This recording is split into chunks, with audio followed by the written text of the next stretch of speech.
if you've been anywhere near Twitter over the last 48 hours, I mean, you know the timeline has absolutely erupted over Michael Saylor's recent strategic pivot. Oh, it's a total uproar. It really is. The debate is like tearing the community apart because people are treating it like this rigid binary choice. Right, an either-or scenario. Yeah, exactly.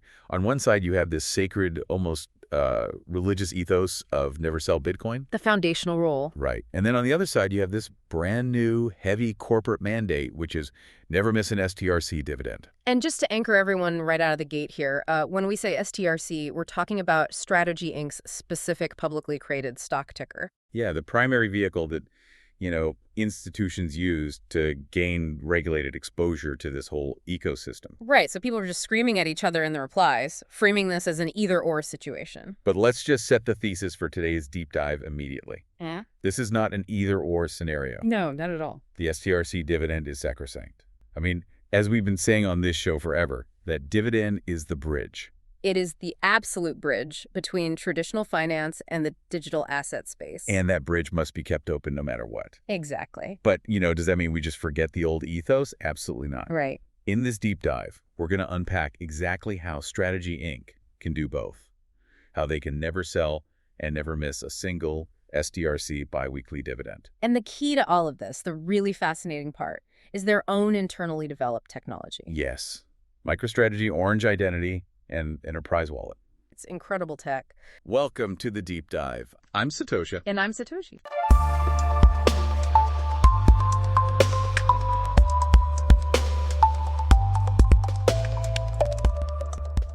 But before we break down the mechanics of how a company actually manages to pay a dividend without selling the underlying asset, we need to circulate a quick addendum to a previous deep dive. Oh, right. Episode 230. Yeah, exactly. In episode 230, we spent a lot of time looking at STRC dividends, and we talked about the development of a real-time savings app called Buck.io. Right. We presented it as this highly promising use case for streaming payments. Yeah, but unfortunately, the Buck.io project has been officially shut down. It's a bummer, but it's a stark reminder of the realities of, building bleeding-edge infrastructure. Definitely. They tried to pioneer streaming yields, but ultimately hit a wall with scale and liquidity. Which is a challenge we'll actually contrast later when we look at Strategy Inc.'s unique positioning. But what is genuinely inspiring about that correction is that a curious listener pointed this out to us down in the YouTube comments. Yeah, we can't be more thankful for that level of community engagement. Seriously. It keeps us true to our core mission here, which is collaborative intelligence. You catching that detail and bringing it to the surface, that is the system working exactly as intended. Spot on. And along with that addendum, we also need to run through a really crucial disclaimer regarding the framework we're analyzing today. Right, the legal baseline. Exactly. Yeah. The model we're about to explore regarding Lightning-native Satoshi distributions, it's a strategic proposal.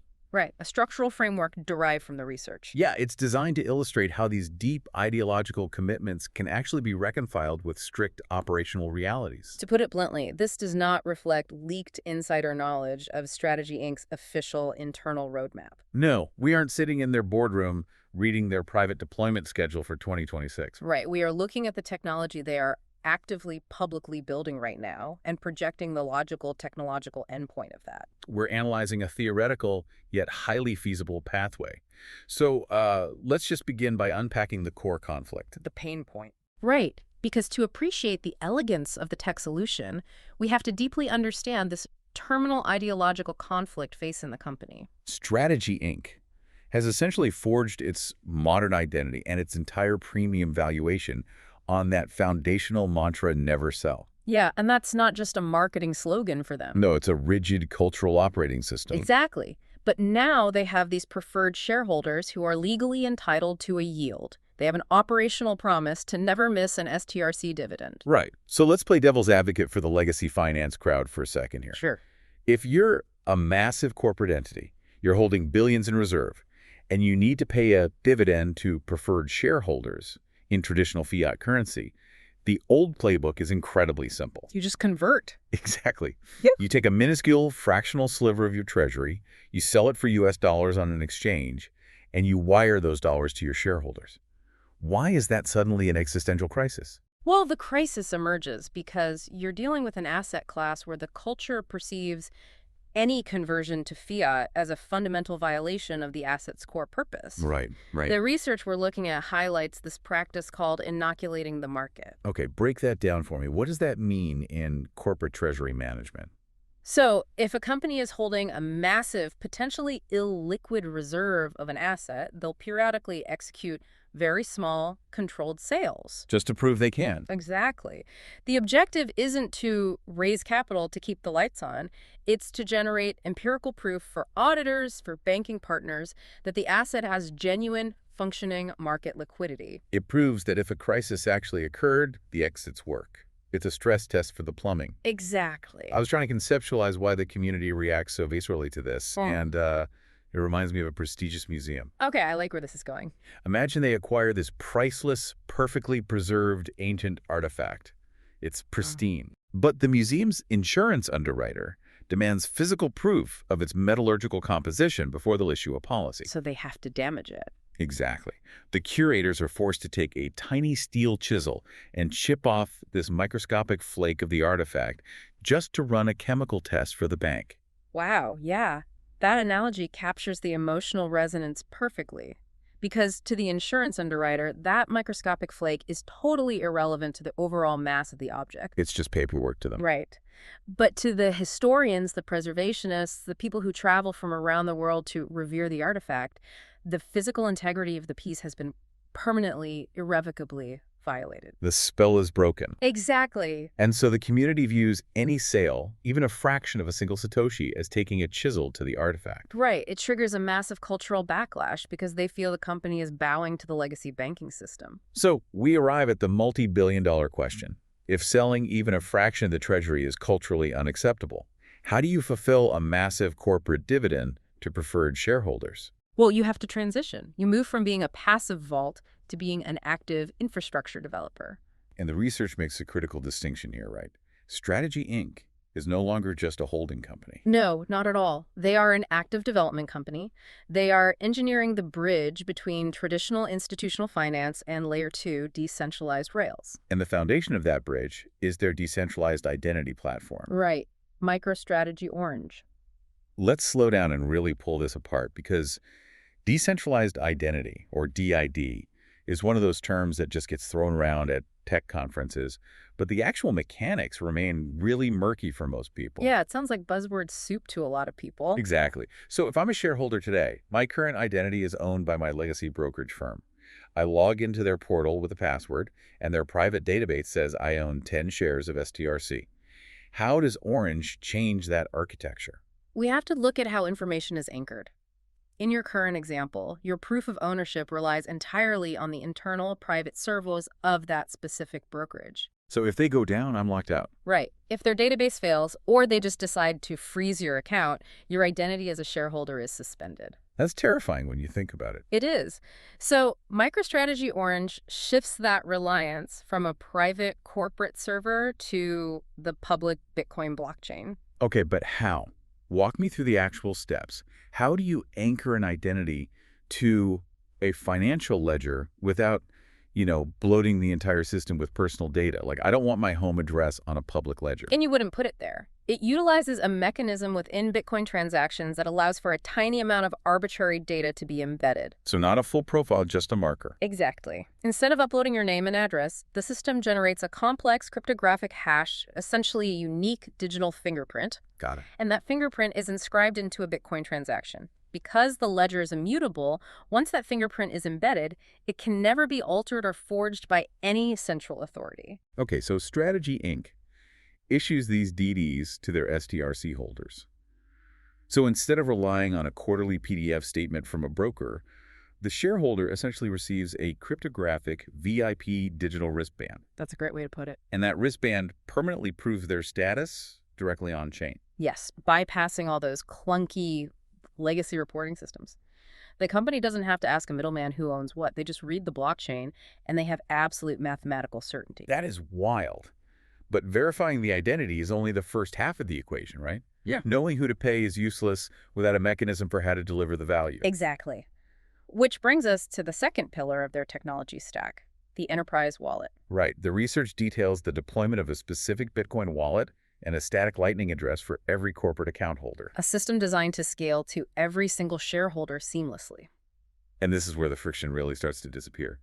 Because traditionally, interacting with a wallet meant dealing with intimidating public keys. Oh yeah, those random 60-character strings of letters and numbers. It's terrifying. For a retail investor to send money to a string like that, you always feel like you're going to make a typo and send your life savings into the void. It's a huge barrier to entry. But the enterprise wallet utilizes internet identifiers to fix that. Right.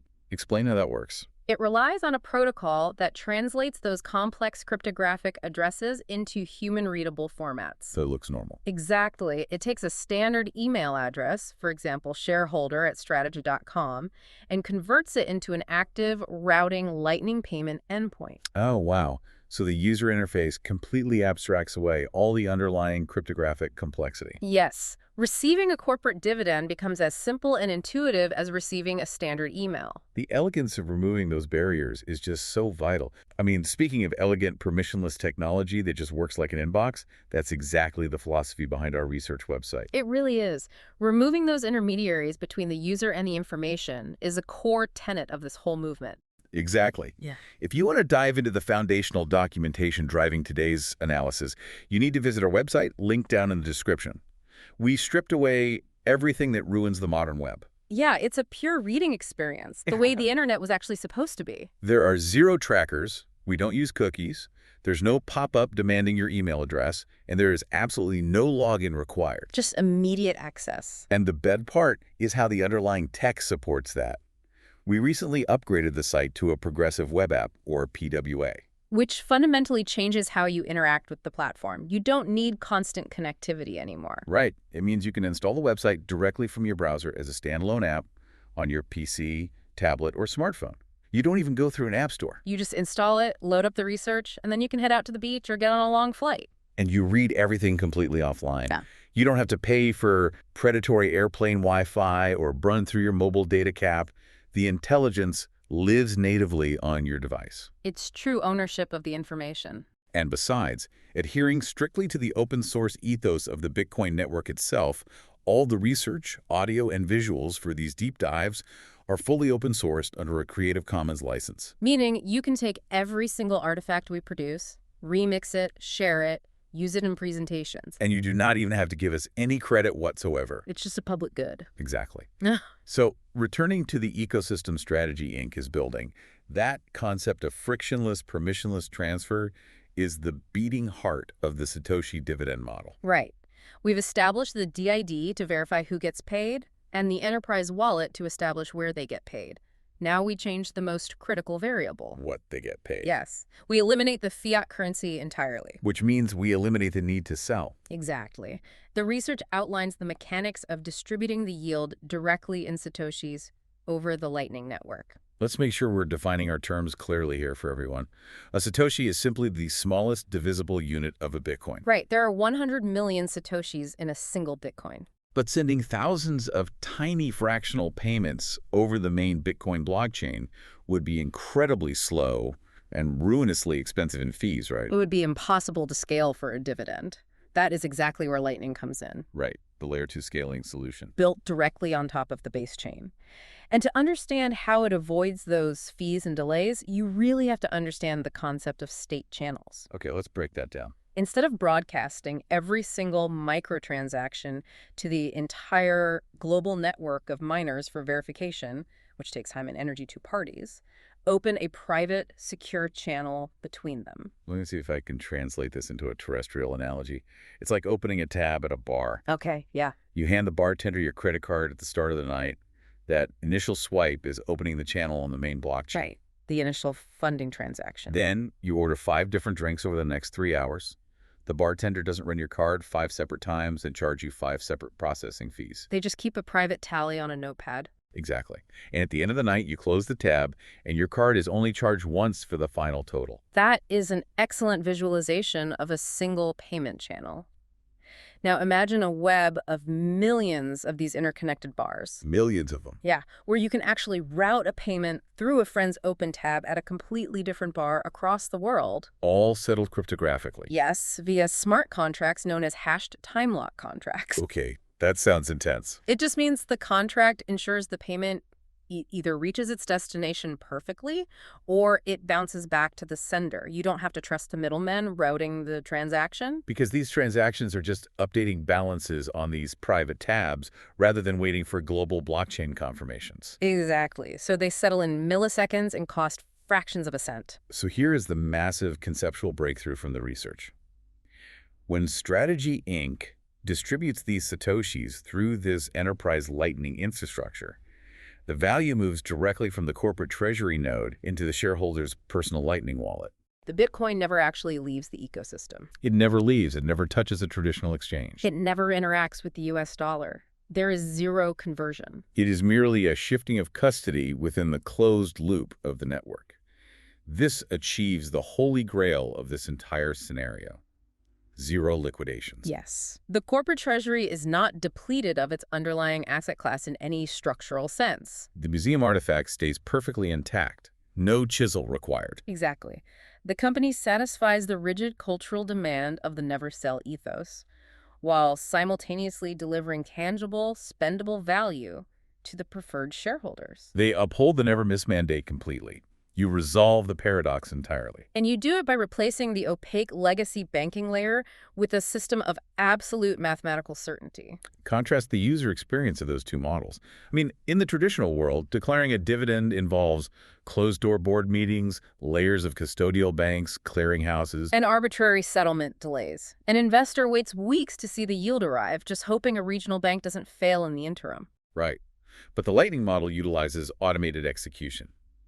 The identities are verified on-chain via Orange, the parameters are set, and the moment the dividend is declared, millions of individual Satoshi payments route globally in seconds. And consider the psychological transmutation of the community here. What do you mean? Well, earlier we discussed the anger surrounding the concept of inoculating the market through fractional sales. Right, the Twitter uproar. This framework flips that dynamic completely. Instead of feeling betrayed by fiat conversions, this highly vocal, passionate community is structurally transformed into a fiercely loyal base of yield-earning stakeholders. I aren't just holding a proxy stock certificate anymore. They are actively receiving the hardest money on earth directly into self-custody. It aligns the incentives perfectly. However, the implications of this extend far beyond just satisfying the STRC shareholder base, don't they? Oh, absolutely. This move acts as a massive gravitational force for the entire Lightning Network. The research introduces a phrase I find incredibly compelling: industrial suction. Industrial suction. I love that term. It's critical because, historically, the Lightning Network has struggled with mainstream perception. Right. It's proven its technical viability for microtransactions, but in the public consciousness, it's mostly famous for zaps. Exactly. Tipping on decentralized social media protocols like Nostre. Where users are just sending each other 10 cents or 50 cents in Satoshis for posting a good meme. Which is cool. It's impressive peer-to-peer tech, but it feels distinctly like a hobbyist experiment. Just small. Yeah, small. So how does a network known for social tipping suddenly handle regulated corporate finance? That is the hurdle of legitimacy. Integrating a NASDAQ-listed security into the Lightning Network for the distribution of legally mandated corporate dividends fundamentally alters the paradigm. It forces Wall Street to pay attention. It provides an unprecedented, unignorable level of institutional legitimacy. When a multi-billion-dollar publicly traded entity routes millions of dollars in yield through these channels, you can't ignore it. You can't call it a toy anymore. It becomes enterprise-grade financial infrastructure. It acts as a massive vacuum, that industrial suction pulling traditional finance into the ecosystem purely through the sheer force of its utility and efficiency. And looking at the research, there's a fascinating natural synergy that could facilitate this at the consumer level. Right, the collision between Michael Saylor's massive corporate treasury model and Jack Dorsey's vision. Speculation regarding the role of Cash App. Yes. If Strategy Inc. successfully distributes millions of dollars in Satoshis to retail shareholders, those users need a highly intuitive, frictionless interface to manage it. And Cash App already has the integrated Lightning infrastructure. plus a user base of tens of millions of people who are already accustomed to utilizing the app for everyday financial tasks. It's the perfect last-mile delivery system. Strategy Inc. operates the heavy machinery, the treasury, the yield generation, and Cash App provides the consumer-friendly on-ramp. But executing this at an institutional scale requires more than just flawless code. It requires absolute legal clarity in a space known for regulatory ambiguity. This brings us to what the research terms legislative leadership. We have to look at historical precedent to understand Strategy Inc.'s capability here. Trace back their involvement in forcing the evolution of the FASB rules. The Financial Accounting Standards Board. Yes, the accounting rules for digital assets were an asymmetrical nightmare for years. It was so punitive. Exactly. If a company held Bitcoin on its balance sheet, they were forced to treat it as an indefinite-lived intangible asset. Meaning, if the price dropped during the quarter, they had to record an impairment charge. A massive hit to their reported earnings. But if the price surged, they were not allowed to record the gain until they actually sold the asset. It made holding Bitcoin terrible for public companies' quarterly optics. But Strategy Inc.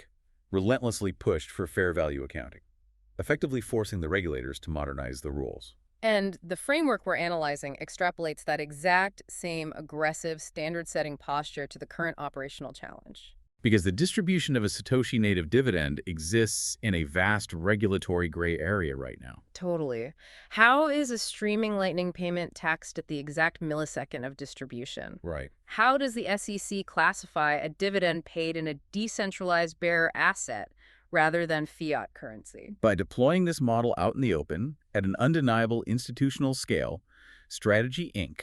forces the regulatory bodies to provide concrete answers. They act as the icebreaker ship, Shattering the regulatory ambiguity and charting a clear legal pathway for every other corporation that wants to adopt a Bitcoin treasury standard. They are perfectly positioned to write the rule book for digital corporate finance for the next century. It's amazing, taking a massive, complex network of signals and refining it into a clear, usable framework. That's exactly what Strategy Inc. is doing with Lightning. And honestly, it parallels how we build these deep dives. The methodology of synthesis really is identical. It requires a rigid, disciplined funnel. Listeners constantly ask how our deep dives actually come to life, and the flow is always the same. It starts with you. Listeners send us research. And then we obsess over it. We read it, tear it apart, and hunt for the hidden theme. Like the collision between the never sell ethos and the never miss mandate? Exactly. Once we isolate that signal, we unleash Gemini Pro to execute a 360-degree sweep of the macroeconomic landscape. But raw AI output is, notoriously prone to hallucinations and tangential wandering. Oh, yeah. It requires highly active, aggressive prompting to chase and tame those AI tangents. We never trust the output blindly. We validate everything across thousands of distinct signals. Then the human element takes over. We handcraft and polish the research. We painfully refine every single word until we can compress it into tight, no-fluff audio. But the audio is only half of it. The visual synthesis is just as critical. Yeah, designing the sound, the mood, the visuals. Visual clarity is paramount when explaining abstract cryptographic concepts. We build short motion graphics utilizing minimalist, clean, high-contrast typography. We use simple geometric accents and subtle kinetic text reveals, deliberately maintaining a calm, premium pacing. Using strong hierarchy and whitespace to prevent cognitive overload. And to be completely transparent, Mosaic is the engine behind that visual clarity. Mosaic is an absolute game changer when it comes to video generation for us. It really is. Now, that rigorous clarity is essential as we transition into the next and arguably most disruptive phase of the research. The radical alteration of the velocity of capital. We are moving from the concept of monthly or biweekly distributions to the reality of streaming yield. This is where the legacy financial system really starts to look like a horse and buggy. Let's starkly contrast the traditional rails with the Lightning Network regarding sheer speed. If a corporation wants to issue a preferred dividend today, they rely on ACH networks or wired transfers. Where does that system bottleneck? The fundamental bottleneck is the batch processing architecture of legacy banking. Right. Traditional systems do not move money continuously. They run on rigid, delayed settlement cycles, typically T+2. Meaning the trade date plus 2 business days. Exactly. Furthermore, these systems are constrained by arbitrary banking hours. They shut down on weekends. They shut down for national holidays. They require immense administrative overhead to verify and clear massive batches of payments all at once. So corporate dividends are traditionally distributed quarterly, or at best, monthly. because processing them more frequently is just mathematically prohibitive. You're trying to force a fire hose of water through a cocktail straw once a month. Now, management at Strategy Inc. has publicly proposed moving STRC dividends to a semi-monthly or bi-weekly schedule to enhance liquidity. But even that is pushing the absolute limits of the traditional ACH system. Lightning doesn't just improve those limits, it obliterates them entirely. The Lightning Network is agnostic to banking hours. It does not recognize weekends. It doesn't care if it's a holiday. Exactly. It does not rely on batched settlement cycles held at centralized clearinghouses. It is an always-on, continuous network capable of near-instantaneous microtransactions. Which means that daily, hourly, or even minute-by-minute streaming dividends are technologically native to the system. Let's really visualize this. Streaming dividends. The concept that a shareholder could open the enterprise wallet on their smartphone and literally watch their yield ticking upward in real time, Second by second. dynamically reflecting the value being generated by the corporate treasury. It represents the absolute optimization of the velocity of capital. The value is injected directly into your hands the exact millisecond it is earned, Yeah. rather than being trapped in a clearinghouse for 30 days, Yeah. depreciating against inflation. Right. Okay, I have to stop you here and push back hard on this. Okay, go ahead. I love the theory of streaming yield, but we have to ground this in reality. Let's return to the addendum we issued at the start of the show, Buck.io. Right. They were a well-funded, agile tech startup built specifically to pioneer streaming payments and real-time yield, and they completely failed. They did. They had to shutter the project because the infrastructure was too complex and they couldn't achieve scale. We see massive tech giants fail at rolling out new infrastructure all the time. Why should we blindly believe that a corporate software company like Strategy Inc. can flawlessly execute a minute-by-minute streaming architecture when dedicated startups are failing? That is a highly valid skepticism. But the distinction lies in the concept of network gravity versus network bootstrapping. What do you mean? Why do most financial technology startups fail? They face the cold start problem. Right, getting people to actually use it. Exactly. A company like Buck.io has to build the complex routing engine, establish the channels, and then simultaneously convince two separate groups, the users providing the capital and the merchants accepting the payment, to join an empty network. They are burning through venture capital trying to incentivize adoption. They're trying to build the highway, manufacture the cars, and convince people to drive on it all at the exact same time. That's a perfect way to put it, but Strategy Inc.'s positioning is fundamentally different. Because they have the corporate moat. Yes, they possess an insurmountable corporate moat. They do not need to bootstrap a two-sided marketplace. They already possess billions of dollars in Bitcoin reserves, acting as a captive, massive economic engine. Wow. They already have an established, legally verified base of preferred shareholders who are entitled to receive the yield. And they employ the captive engineering talent required to maintain the nodes. Right. They aren't trying to convince people to use a new app. They are simply turning the valve on their own massive treasury and routing the flow directly to their existing stakeholders. They can succeed where agile startups falter because they possess the sheer industrial weight to bend the market to their proprietary rails. They bypass the cold start problem entirely. And looking closely at the research, there is a massive secondary, almost hidden benefit to internalizing this distribution. Support engagement. Yes, this is huge. By moving these yield distributions away from the opaque black box of legacy brokerage firms and directly into their own internal DID and Lightning ecosystem, Strategy Inc. fundamentally alters its relationship with its investor base. Think about the current dynamic.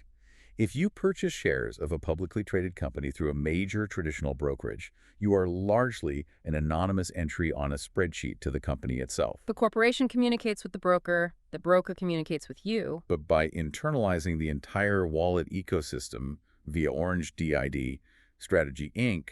gains direct, data-driven relationships with every single STRC supporter. They have perfect clarity. They know exactly who is holding the asset, who is spending their streaming yield, and who is actively engaged with the network. They bypass the anonymous brokerage accounts entirely. It transforms a passive, disconnected shareholder into an active, verifiable participant. And cultivating that highly active, deeply loyal network is the prerequisite for the ultimate macro implication detailed in the research. Here we go. Everything we've unpacked so far, the cryptographic identity, the wallets, the streaming yield, all of it is merely the preparatory infrastructure for a much larger confrontation. This is the ultimate boss fight.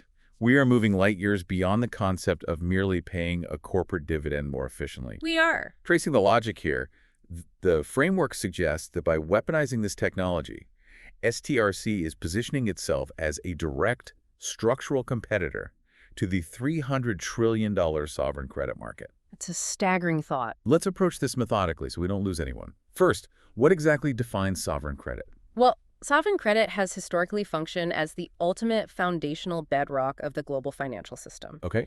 It is the debt issued by a national government, for example, United States Treasury bills or UK gilts. And the reason it is universally considered the ultimate risk-free asset is because of the unique collateral backing it, right? Exactly. A corporate bond is backed by a company's ability to sell software or cars.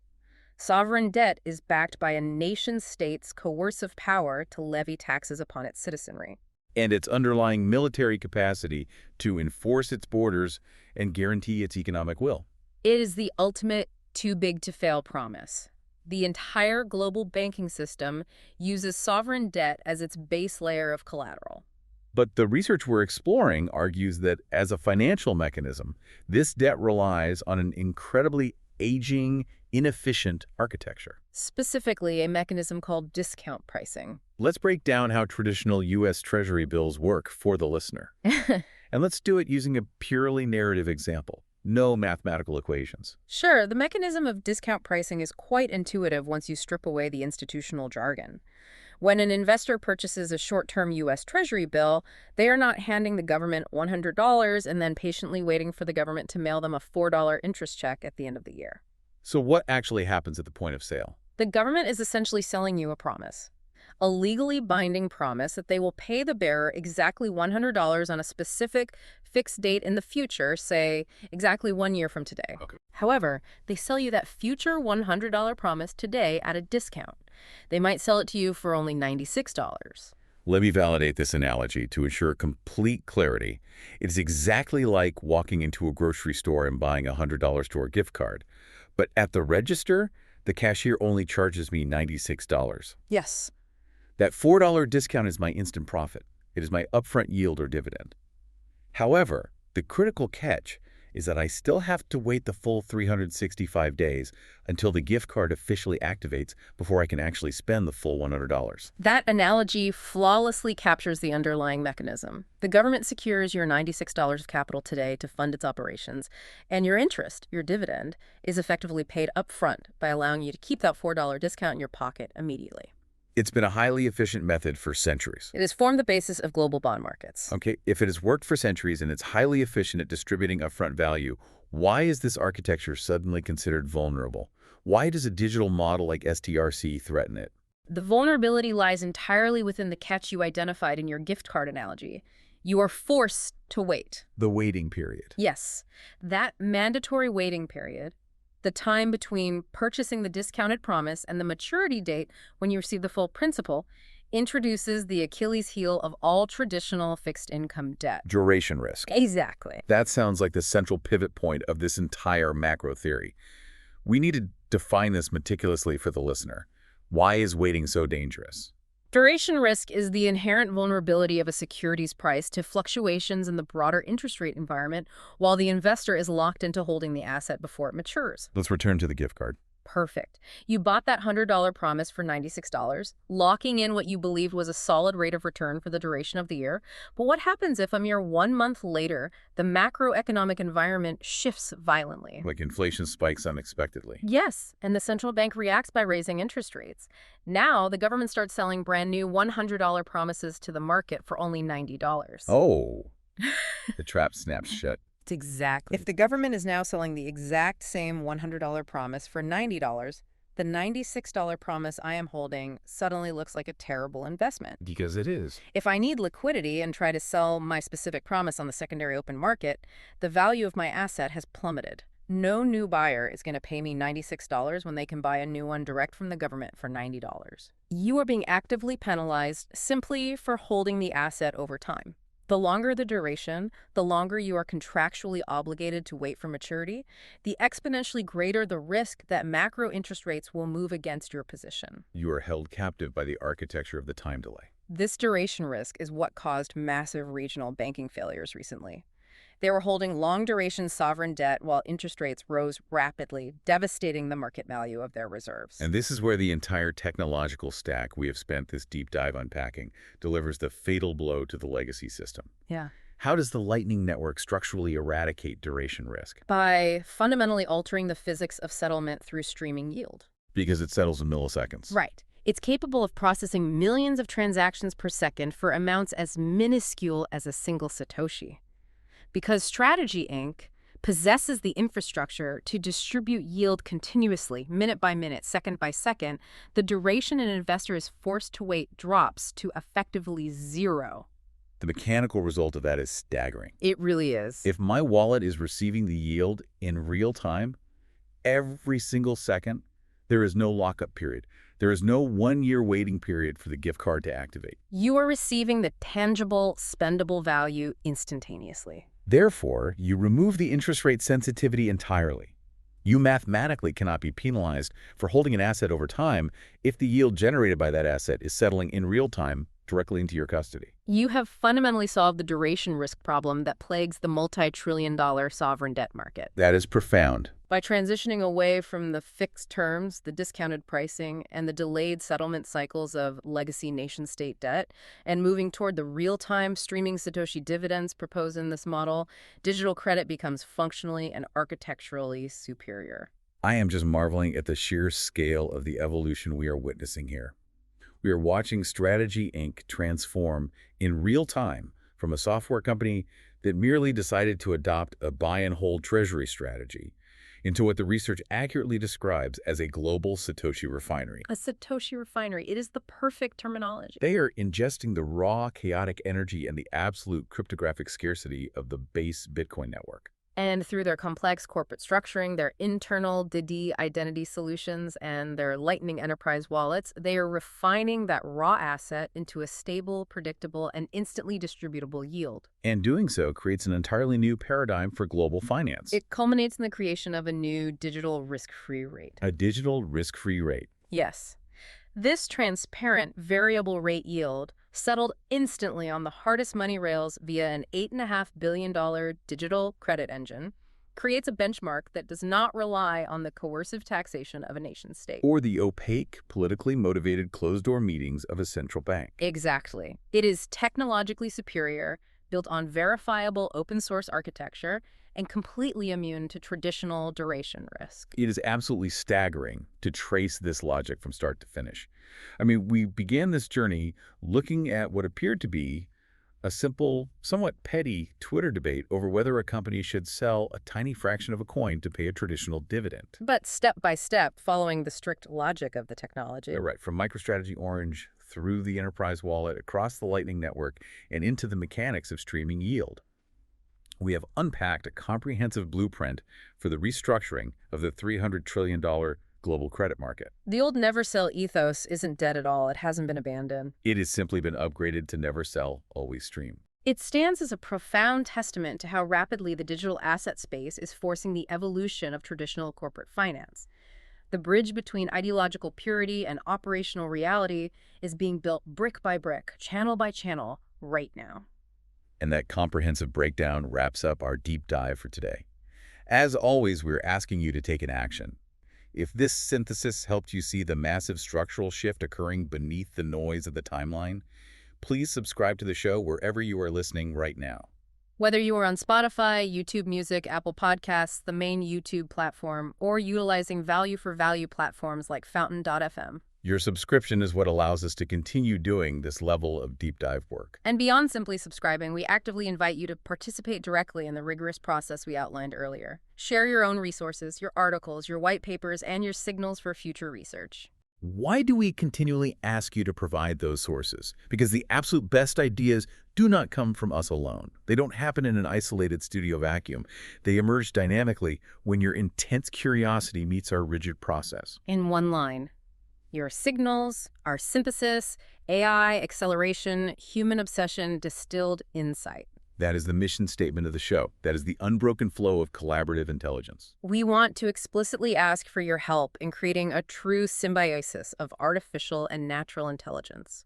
We desperately need your specialized, domain-specific knowledge. Particularly if you have hands-on engineering expertise in Lightning Network routing infrastructure, complex corporate treasury liquidity management, or the deep architectural nuances of decentralized identity protocols like DID. Your insights, corrections, and pushback make this show what it is. I want to leave you with one final, entirely new thought to mull over as we close.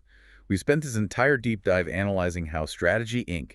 could use this streaming technology to compete with sovereign government debt. But what does this mean for your local, everyday commercial bank? If any individual can open an app and receive a mathematically guaranteed minute-by-minute streaming yield directly from a massive corporate treasury, entirely bypassing the legacy financial system. Yeah, why would anyone ever again park their capital in a traditional retail savings account yielding a fraction of a percent? The disruption isn't just coming for the central banks, it's coming for the branch on your corner. Think about the implications of that reality. I'm Satoshi. And I'm Satoshi.